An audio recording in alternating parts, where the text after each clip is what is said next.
largest banks have their eyes on expansion in the United States. The U.S. Federal Reserve has given them the okay to expand their footprint. Let's get the details from CNN Money's Catherine Timko. She's joining us from New York and has been following what could be a landmark decision. Catherine, it is very interesting here that with this decision, if U.S. Federal Reserve is suggesting that the global accounting standards and the surplus money that China has is good enough for them to move into this banking market.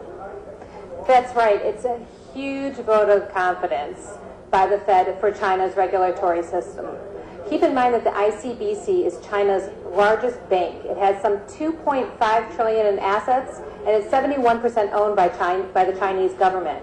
So that's a big vote of confidence. It also opens up a certain amount of transparency because obviously it will be subject to U.S. regulations. So that's also a good thing. And the third benefit here actually is for China because it allows Chinese banks to now possibly do some M&A deals across the nation and acquire smaller regional banks and expand their footprint. So in some respects, it's a win-win situation. We have a chart here, Catherine. We're going to take a look here to put this into perspective. The banks that we're talking about, ICBC, you referred to the China Construction Bank, and we have Bank of China and the Agricultural Bank of China. So this is the world ranking. Number 8 for the Industrial Construction Bank of China, China Construction Bank coming in at 14, the Agriculture Bank at 15, and the Bank of China at 16. $2.4 trillion, and the other three, 1.8, 1.8, and $1.8 trillion.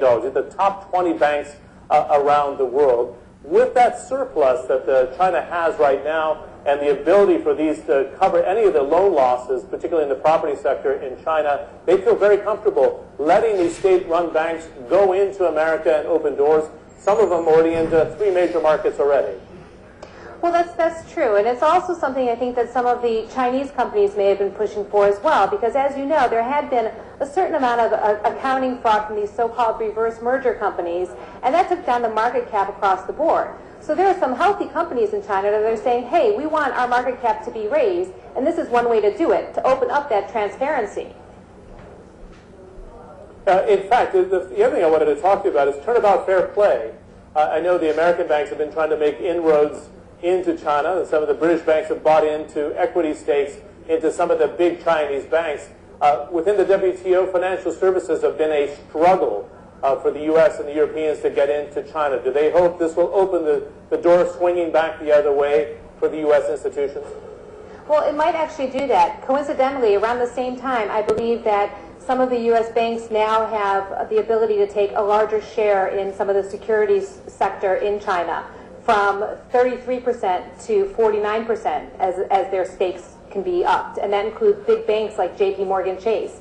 So it does appear, while no one was going to say it, but it does appear that there could be a certain amount of quid pro quo going on.